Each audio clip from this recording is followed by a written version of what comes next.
السلام علیکم ورحمۃ اللہ وبرکاتہ۔ فلسطین کے بارے میں بہت کم لوگ یہ بات جانتے ہیں کہ یہودیوں، مسلمانوں اور عیسائیوں کے درمیان اصل جنگ کیا ہے۔ بیت المقدس تین مذہب کی مقدس جگہ ہے۔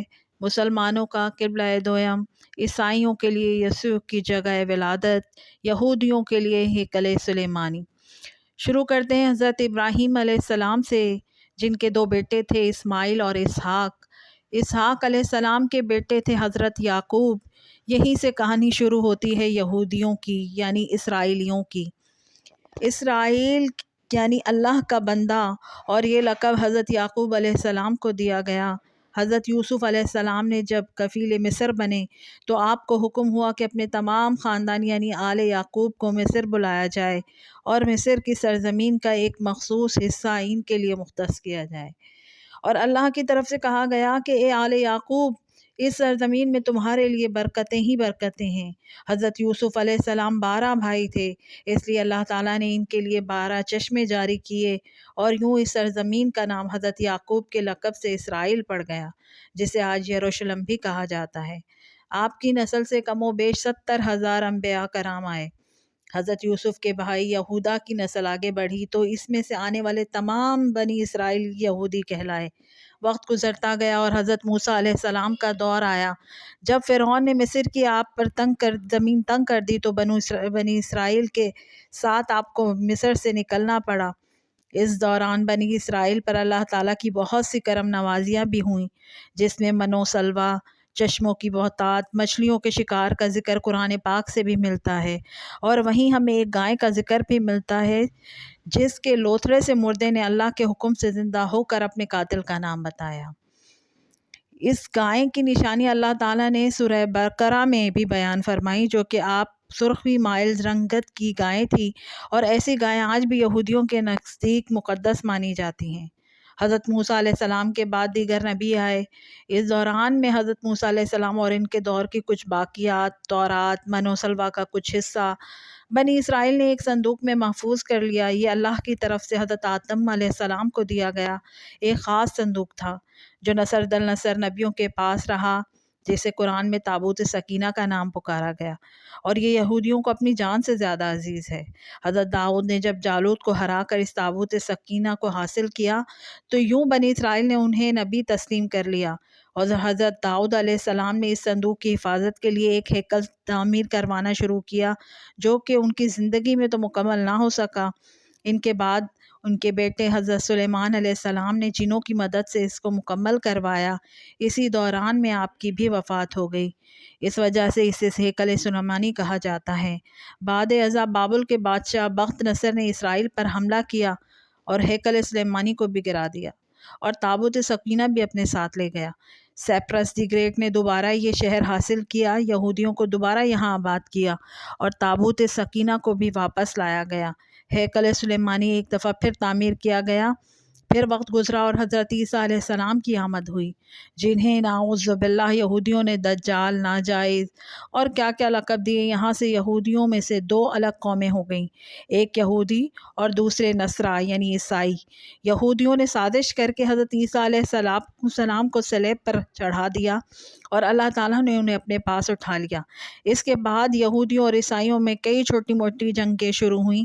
پھر عیسائی رومی بادشاہ ٹائٹس نے اس شدت سے یروشلم پر حملہ کیا کہ اس پورے علاقے کی سے اینٹ بجا ڈالی، ہیکل سلیمانی کو گرا دیا، جس کی صرف ایک دیوار اس وقت اپنی اصلی حالت میں موجود ہے، جسے دیوار گریا کہا جاتا ہے۔ یہاں یہودی جا کر تورات کی تلاوت کرتے ہیں اور گریہ وزاری کرتے ہیں۔ تابوت سکینہ پھر نہ جانے کہاں غائب ہو گیا۔ ٹائٹس کے حملے کے بعد یہودی آخری نبی کے انتظار میں تھے، کیونکہ اللہ تعالیٰ کا ان سے وعدہ تھا کہ انہیں پھر عروج بخشا جائے گا۔ اس وعدے کا ذکر سورہ بقرہ میں بھی موجود ہے کہ اے بنی اسرائیل، ان نعمتوں کو یاد کرو جو تم پر کی گئیں، اور اپنا وعدہ پورا کرو، یعنی ایمان لاؤ، تاکہ ہم بھی اپنا وعدہ پورا کریں۔ قیامت کی نشانیوں میں سے ایک نشانی یہ بھی ہے کہ ہیکل سلیمان کی 3 دفعہ تعمیر ہوگی، جو کہ 2 دفعہ ہو چکی ہے۔ یہودی اپنا مسیحا اور آخری نبی کے انتظار میں تھے کہ ٹائٹس کے حملے کے 500 سال بعد نبی آخر الزماں کی ولادت ہوئی۔ یہاں یہودیوں کو یہ جھٹکا لگا کہ سارے نبی حضرت اسحاق کی نسل سے ہیں، تو آخری نبی حضرت اسماعیل کی نسل سے کیوں کر آ گئے اور انہیں ایمان لانے سے انکار کیوں کر دیا؟ مسلمانوں کے لیے وہ انبیاء کی ہی نشانی ہے، اس لیے ہیکل سلیمانی کو بیت المقدس کا نام دیا گیا۔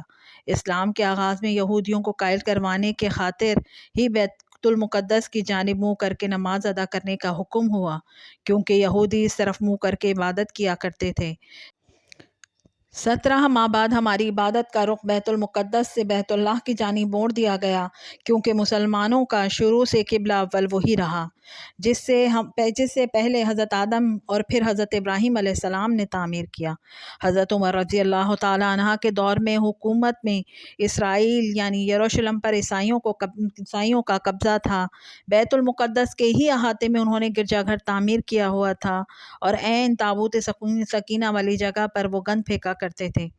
یہودیوں کی نفرت میں یروشلم کی فتح کے وقت جب حضرت عمر وہاں گئے تو عیسائیوں پر برہم ہوئے، وہاں صفائی کروا کر مسجد تعمیر کروائی، اور قرآن میں موجود معراج والے واقعے کی نسبت سے اس مسجد کو اقصیٰ کا نام دیا گیا۔ یہودیوں کی دیوار گریا پر بھی اسی احاطے میں موجود تھی، تو زائرین کی حیثیت سے انہیں بھی وہاں آنے کی اجازت دے دی گئی۔ خلافت عباسیہ تک یروشلم ایک مسلم شہر رہا۔ اس کے بعد عیسائیوں نے دوبارہ یروشلم پر حملہ کر کے اس پر قبضہ کر لیا۔ صلاح الدین ایوبی نے عیسائیوں کے خلاف 50 سے زائد جنگیں کر کے بیت المقدس دوبارہ حاصل کیا، اور پھر 700 سالوں تک یہ خلافت عثمانیہ کے زیر سلطنت رہا۔ یہودیوں کو بھی دیوار گریا تک اپنی مذہبی اقدامات کی آزادی رہی، اور یہودی آہستہ آہستہ پھر یروشلم میں آباد ہونا شروع ہو گئے۔ اس دوران میں کئی بار انہوں نے خلافت عثمانیہ کے سلطان کو پیسوں کے عوض یروشلم انہیں سونپنے کا لالچ دیا، لیکن ناکام رہے۔ اور پھر دوسری جنگ عظیم میں عیسائی سپاہی ہٹلر نے چن چن کر یہودی مارے، تقریباً 60 لاکھ کے قریب یہودیوں کا قتل عام کیا گیا، اور یہ در بدر بھاگنے پر مجبور ہو گئے۔ اسی دوران میں انہوں نے یہ اندازہ ہو چکا تھا کہ انہیں اب خود اپنی پہچان بنانی ہوگی، اور بائبل میں موجود یہودیوں کے آخری عروج سے قبل وہ کئی نشانیاں بھی ظاہر ہو چکی تھیں، اور وہ یہ تسلیم کر چکے تھے کہ ان کا آخری مسیحا اب دجال ہوگا، جس کی بدولت پوری دنیا میں ان کا دوبارہ بول بالا ہوگا۔ انہوں نے برطانیہ سے ساز باز کر کے خود کو ایک الگ ریاست تسلیم کروا لیا۔ یوں اسرائیل باقاعدہ ایک ملک کی صورت میں دنیا کے نقشے پر ابھرا۔ پھر آہستہ آہستہ انہوں نے فلسطین اور دیگر مصری علاقوں پر بھی قبضہ کر لیا۔ عرب ممالک اسرائیل کے خلاف جنگ پر آئے، لیکن اس وقت تک کہ خود کو اتنا مضبوط کر چکے تھے کہ عرب ممالک کو اس ایک چھوٹے سے ملک سے منہ کی کھانی پڑی۔ عیسائیوں نے پھر دیکھا کہ اب ان سے لڑ کر کچھ حصول نہ ہوگا، تو باقاعدہ گرجا گھروں میں پادریوں نے تقریبات منعقد کیں اور یہودیوں کے لیے معافی کا اعلان کیا۔ یوں سیاسی اور اقتصادی مفاد پرستی نے 2000 سالوں سے ایک دوسرے کے ازلی اور جانی دشمنوں کو ایک صف پر لا کھڑا کیا، اور قرآن کی بات بھی سچ ثابت ہوئی کہ یہودی و نصارہ ایک دوسرے کے دوست ہیں، اور مسلمانوں کے یہ بالکل دوست نہیں ہیں۔ یہودیوں کے عقائد کے مطابق وہ ہیکل سلیمانی کی حفاظت نہیں کر پائے تو خود کو قصوروار کہتے ہیں، خود کو سزا دینے کے لیے زنجیروں اور چمڑے سے پیٹتے ہیں اور دیوار گریا کے پاس آہوزاری کرتے ہیں۔ وہ ایمان رکھتے ہیں تیسری بار انہیں پوری دنیا پر حکمرانی حاصل ہوگی، اس کے لیے انہیں مسجد اقصیٰ کو گرانا ہوگا، جس کی تیاری وہ کر چکے ہیں۔ کب سے مسجد اقصیٰ کے نیچے بارودی سرنگیں بچھا دی گئی ہیں، اور اس کے بعد ہیکل سلیمانی تعمیر کر کے تابوت سکینہ وہاں رکھنا ہے۔ تابوت سکینہ بھی وہ دوبارہ حاصل کر چکے ہیں، لیکن مسئلہ تھا سرخ گائیں، کیونکہ ان کے عقیدے کے مطابق وہ ناپاک ہیں، اور جب تک پاک نہیں ہوں گے ہیکل سلیمانی تعمیر نہیں کر سکتے، اور پاک ہونے کے لیے سرخ گائے کی قربانی دینا ہوگی، وہ گائیں جس کی نشانیاں قرآن پاک میں بیان کی گئیں، جو اس وقت بھی انہیں ڈھونڈنے میں مشکل ہوئی تھی۔ اب بھی 100 سال تک وہ ویسی ہی گائیں تلاش کرتے رہے۔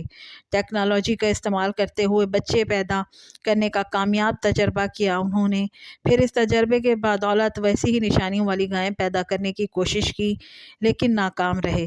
2019 میں ایک امریکی ریاست سے 5 عدد ویسی ہی گائیں انہوں نے حاصل کی، جن کے جسم پر سرخ رنگ کے علاوہ اور کوئی بال نہیں تھا۔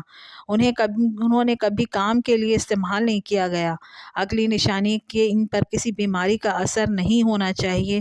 پوری دنیا میں کووڈ پھیلا کر مختلف جانوروں کے ساتھ انہیں بھی ٹیسٹ کیا گیا، اور ان پر اس بیماری کا کوئی اثر نہ ہوا۔ یہ گوگل میں سرچ کر کے آپ اس سے متعلق تفصیل سے پڑھ سکتے ہیں۔ الغرض قرب قیامت اور دجال کے ظہور والی تمام تر نشانیاں اور تیاریاں مکمل کر چکے ہیں۔ اپنی مرضی کے ڈاکٹرز، انجینئرز، بچے پیدا کرنا، 9D ٹیکنالوجی کی مدد سے ایک جگہ ہوتے ہوئے کئی جگہ موجود رہنا، اپنی مرضی کے موسم بنانا، جب چاہے بارش برسا دینا، چند دنوں میں پوری دنیا کو گھوم لینا، یہ سب دجالی نشانیاں ہیں جو آج کی دور میں کوئی مشکل کام نہیں ہے۔ ہمارے اسلام میں بتائی گئی قیامت کی نشانیوں کی انہوں نے اتنے اچھے سے تیاری کر لی ہے کہ غرقت کے درخت لگا رہے ہیں جو انہیں پناہ دیں گے۔ بابلون جس جگہ حدیث کے مطابق دجال کا حضرت عیسیٰ علیہ السلام کے ہاتھوں قتل ہونے کا ذکر موجود ہے، اس جگہ وہ دجال کے فرار کے لیے ایئرپورٹ بنا چکے ہیں۔ یہ سب تو قرب قیامت کی نشانیاں ہیں اور ہیکل سلیمانی نے بھی بن کر رہنا ہے۔ پھر اصل جنگ کیا ہے؟ اصل جنگ عقائد کی ہے۔ ہم اپنے عقائد میں اس قدر کمزور ہو چکے ہیں کہ نماز پڑھیں یا نہ پڑھیں ہمیں فرق نہیں پڑتا، اور فرقوں کے خرافات میں الجھے ہوئے مسلمان ہیں۔ فلسطینیوں کے لیے سوائے دعا اور احتجاج کے ہم کیا کر سکتے ہیں؟ کیا ہم اپنے عقائد کے اتنے مضبوط ہیں کہ ڈالر کے بہکاوے میں نہ آئیں؟ کیا ہم یہودیوں کے مقابلے میں نکلنے والے خراسان مجاہدین کی لسٹ میں آتے ہیں، یا بس سوشل میڈیا کی تماشائی بنے ہوئے ہیں؟ اگر آج دجال ظاہر ہو جائے اور توبہ کا دروازہ بند ہو جائے تو کیا ہماری آخرت کے لیے کچھ تیاری ہے؟ اللہ